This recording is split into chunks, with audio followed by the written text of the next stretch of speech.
Ng imahinasyon mga guys. Dami ko nakuwang gulay sa paligid ng aking mga sa paligid lang. Habang namimili ako lumilikot yung aking mga mata sa mga bukid-bukid. Alam mo guys, kita ko ng mga ganitong gulay. Saan kaya masarap to halo? Ay, tingnan mo naman. Ayaw pumasok.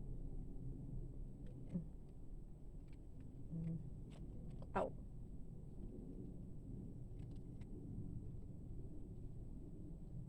Diba?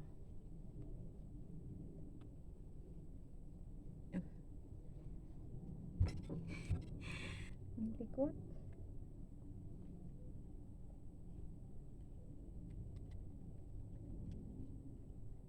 Ayaw pumasok sa aking hair. Halata tagang di naligo. Ngeh.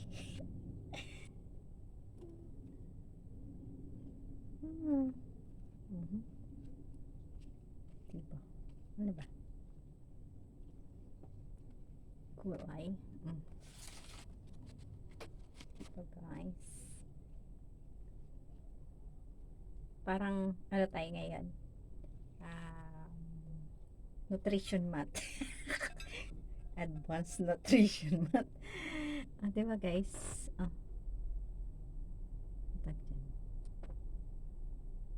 Bunga na malunggay.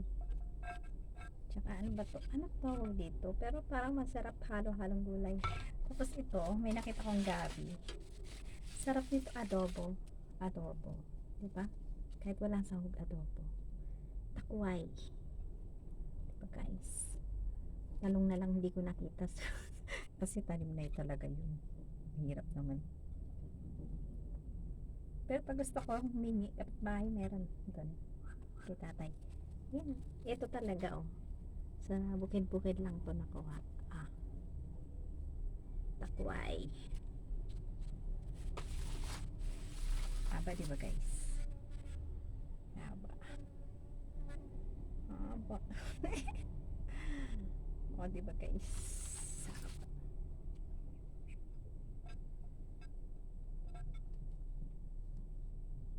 Diba haba? Wait, di ako nalulukang.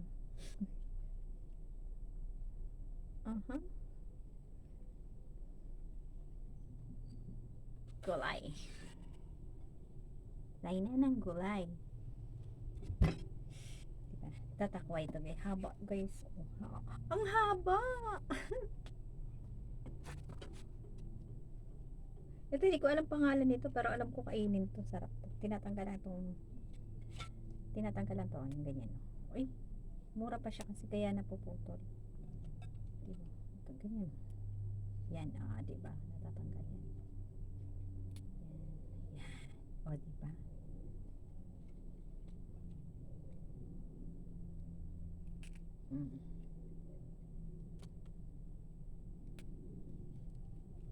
Hindi to chicharo iba to, hindi to chicharo. Chicharo kasi nahalo yun sa pansit ito yung panghalo sa, pwede sa dinding, pwede sa bulanglang, pwede sa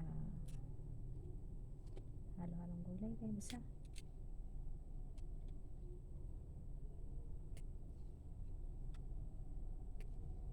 sarap to. Ay, meron pa ako nakitang ano dun, mamaya dadaan ako dun kay Mia, may ano tawag dun, may yung bulaklak ng katuray, masarap pa yun dito halo. Bulaklak ng katuray, yung halo-halong gulay, sarap. Sarap nga nito bagoong lagay. Tapos pritong isda, no? Pag yumaman ako bukas, ito ulamin. Tanggal ako na ng ganito.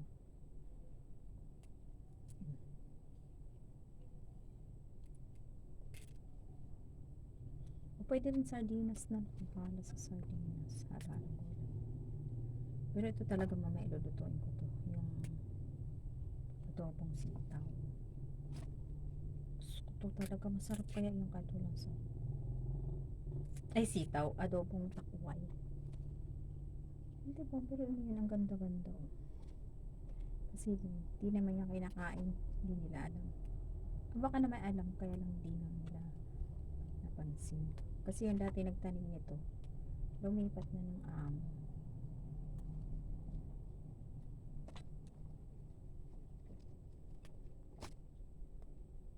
Dami dating sili dun, kinukuha ko lang.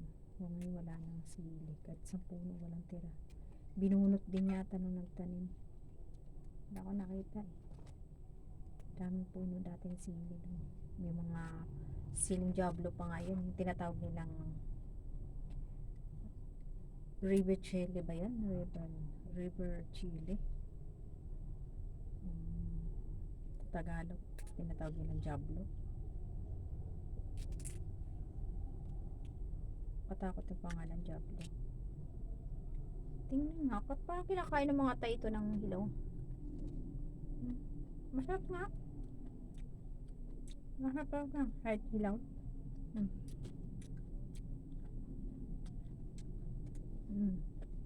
Sarap.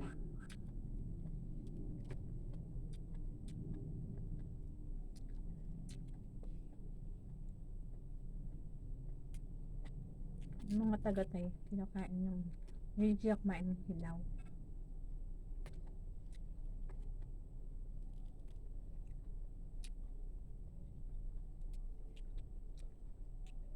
Pero mas masarap kainin to guys. Yan. Paan de coco. Ito. Makain ng gutom na yun.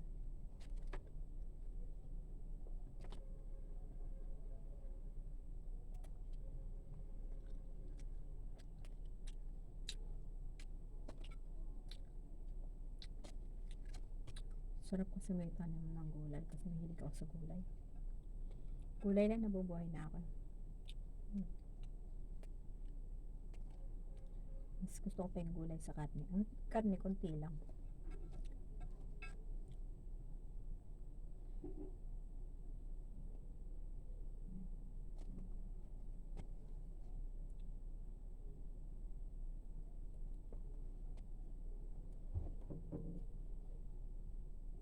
Pinabalatan kasi ito guys eh.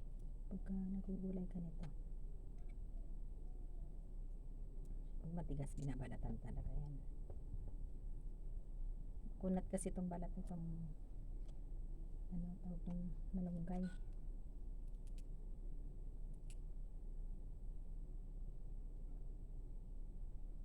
Sardinas pala, pwede na ito halo eh.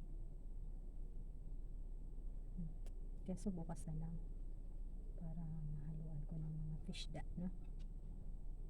Wala kasing budget eh. Low budget tayo ngayon guys. Kaya mamaya mag-aadobo lang ako ng takway. Tapos bulam na anak ko may tokwa. Hilig sa tokwa yun. Kaya bilang ko na siya isang perasong iwa ng chicken.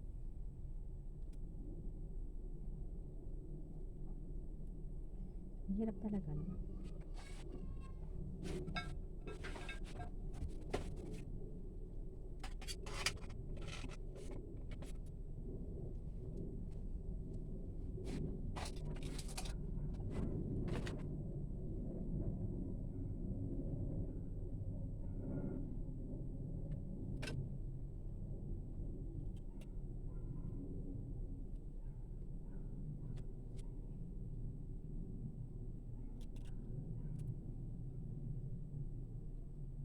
Okay guys, sa bawal sa bata ang kutsilyo, no? Kung yung gagayahin ito mga bata, masusugat. Ginagawa lang ito ng mga nagluluto. Tsaka mga matatanda.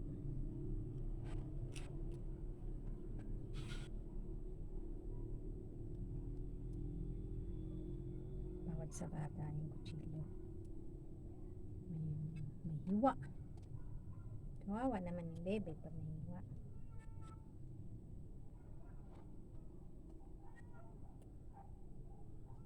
Kasi yung maliit, mura pa yan. Hindi makunat. Magaling.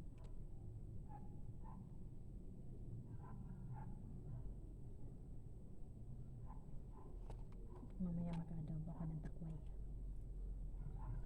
Para bukas to, himayin ko lang para pag minuto ko bukas, tuloy.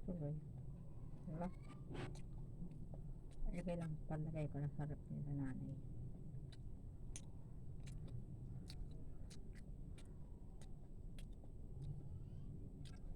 Pag gumagalat talaga yung manasyon ko kahit sa tabi-tabi. Ako lang naman mahilig sa gulay guys. Sila konti lang titikim lang. Tapos ayaw na. Pag nagustuhan kakain, pag hindi, mahilig talaga ako sa gulay. Hindi kompleto araw pag walang gulay. Kahit sa labas ako talagang hanap ko gulay. Sino nabubuhay pa aking nanay, umakit kami sa gulay.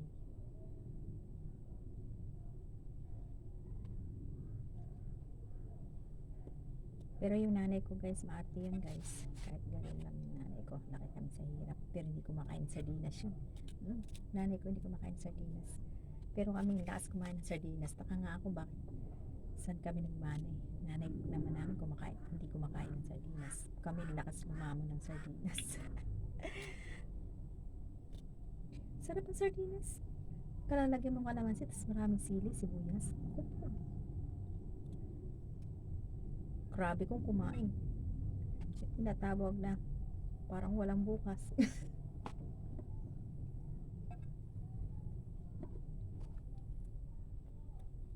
Hindi kaya ako maluho guys. Sa pagkain ako maluho. Masarap ako kumain. Basta gulay.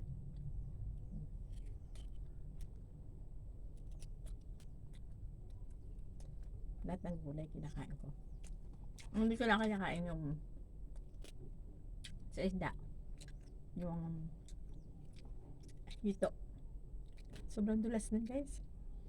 Kahit hugasan mo ng maraming beses, kahit 1 kilong asin ipaligo mo dun, madulas talaga. Pero naglilinis ako nun dito. Pero talagang hindi ako kumakain nun. Kasi yung amo namin, yung dating amo namin, paborito yun, inihaw. Pag nag-request yun na ihaw, ako yung nag-ihaw. Ako yung luluto, pero hindi ako kumakain. Hindi nyo naghuhugas. Pag nagugustuhan ni sir, yung amo namin dati, hanggang ngayon amo pa rin namin. Kasi pag nagutos yun, kailangan talaga namin sundin yun. Kasi alam mo na, hindi na siya iba sa pamilya na.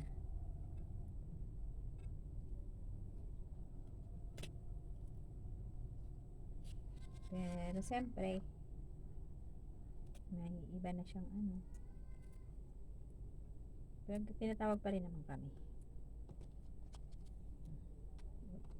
punta pa rin sa amin, kami pa rin yung tinatawag.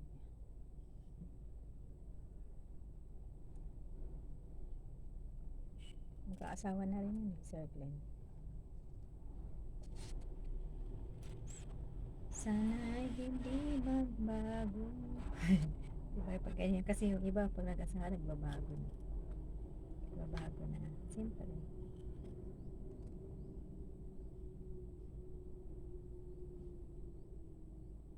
magtitipid na siya kasi may pamilya na.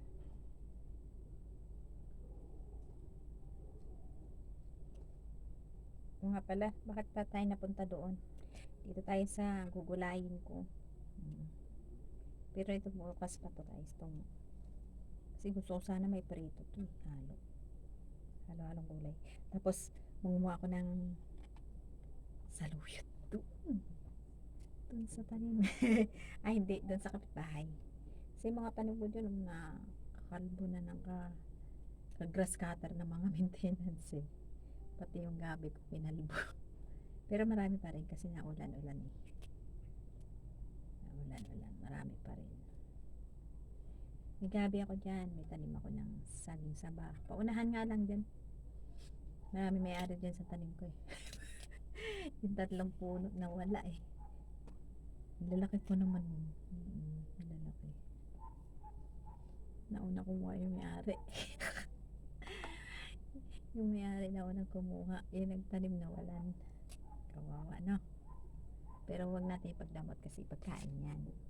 Sabi ng Panginoon, ang nagugutom, pakainin, di ba? Kaya yung mga pagkain, huwag mong pagdadamot. Kaya kahit sino na lang kumuha, sige kuha lang. Huwag lang kalbuhin. Sabagay, ang saba, hindi naman nakakalbo yan.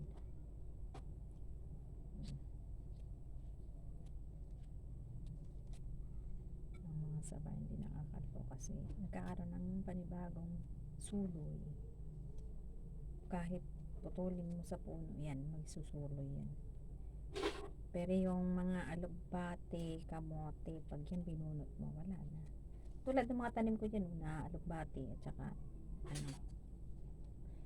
alugbati, kamote, dahon ng talbos. Naubos, binubunot ng puno. Dapat kasi pinuputol lang. Yung tuloy. Ay, hindi, nilagyan na rin kasi ng mga tambak yan dati yan yung construction.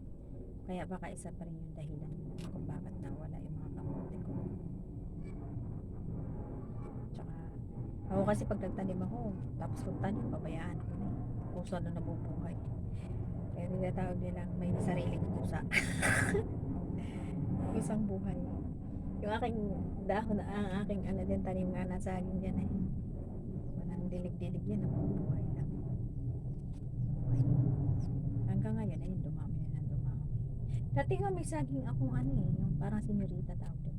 Nutaka ako, nawala. Saba yung natira. Saba lahat. Nawala yung mga senyorita. Yung puno ng senyorita nawala. Sarap kaya. Dati nakatikim ako ng senyorita. Siguro mga 2 puno pa lang nakuha ko. Gulat ako, nawala na. Nawala yung mga salingsing. Yung mga suloy-suloy ba? Nawala.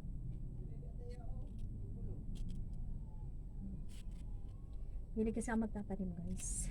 Plant lover ako. Mahilig ako sa mga nature. Hilig ako sa hayop. Kasi mukhang hayop. Nye. Hindi, pag mapagmahal ka ng hayop, mas lalo sa tao. Yan guys. Basihan mo, ang taong mapagmahal sa hayop, marunong sa tao. Pero pag di ka marunong sa hayop, sadista ka sa hayop. Lalo na sa tao. Pero hindi ko naman nilalahat. Hindi naman lahat. Siyempre yung mga tao na mga walang oras mag-alaga ng hayop. O baka may ma-heart dyan ah. Sabi ko hindi lahat ah. Handa ko ta para bukas. Hingi ako kay Mia ng kay Mia ng katuray.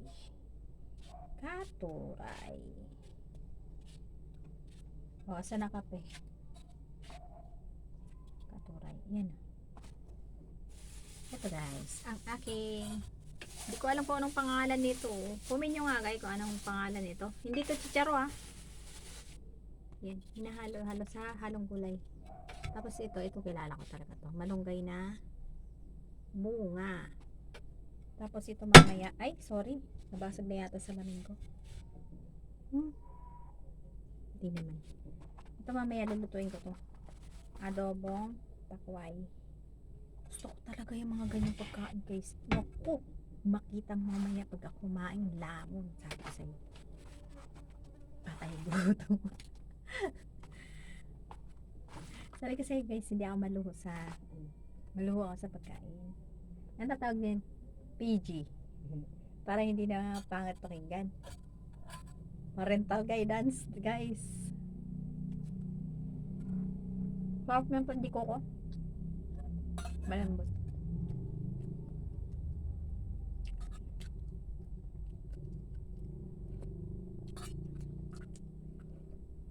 Dito sa amin guys, hindi ka mahirapan sa gulay kasi mahilig ako magtatanim.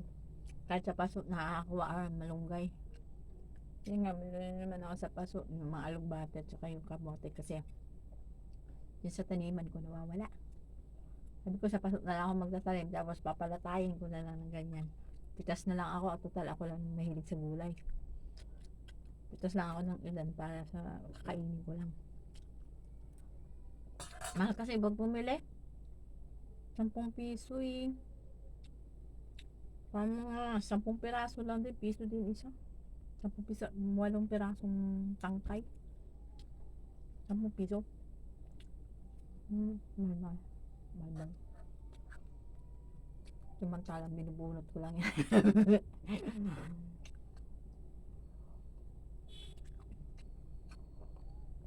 Milig ako sa gulay guys.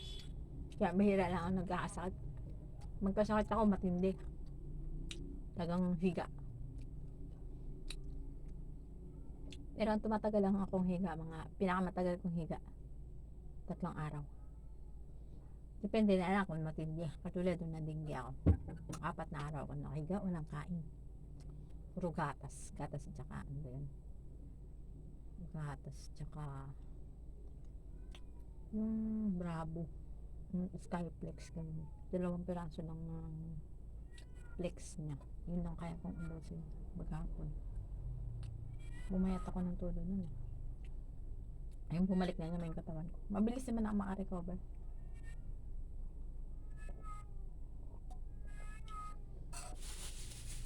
Mabilis ako makarecover. Ano kasi ako eh. Malakas ako sa gulay. Kaya yung resistensya ko iba. Kaya ko bumuhat ng bakal. Kaya ko bumuhat ng red. Kaya pag may nagloko-loko, isang ganyan ko lang yun. Na, buhay ka pa. Kaya huwag kayong magluloko-loko guys. Isang ganyan ko lang kayo. Joke lang.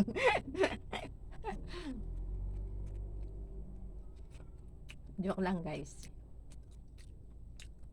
Pero masyadong sisimangot. Nagkakarinkes na oh.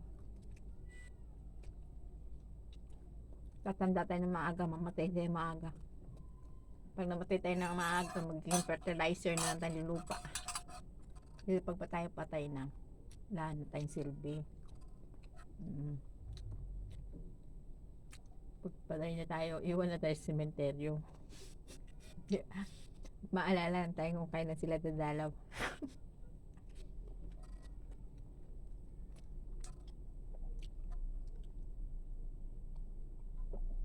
Kaya habang nasa lupa tayo, enjoy life mo. Kahit mahirap, kahit nakakapagod, kahit nakakapagod, nakaka-stress, puro problema. Pero masarap mabuhay. Pagpagod, pahinga lang. Bangon ulit. Ganun ang buhay, guys. Ang stress, pabayaan mo yun. Tsaka yung problema, yung problema yan. Sawa sa'yo yan. Enjoy your life. Kahit tayo mahirap lang. Ito yun.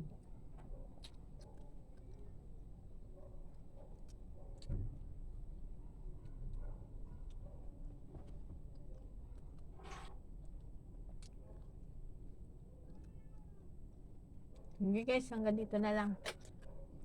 Ang lulutuin ko nga pala mamaya, takway, adobo.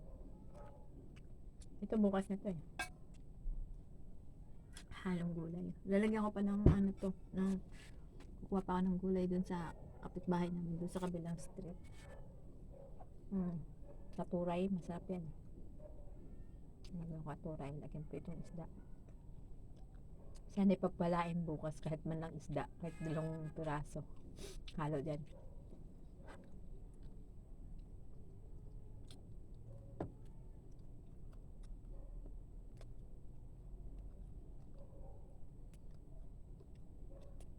Guys,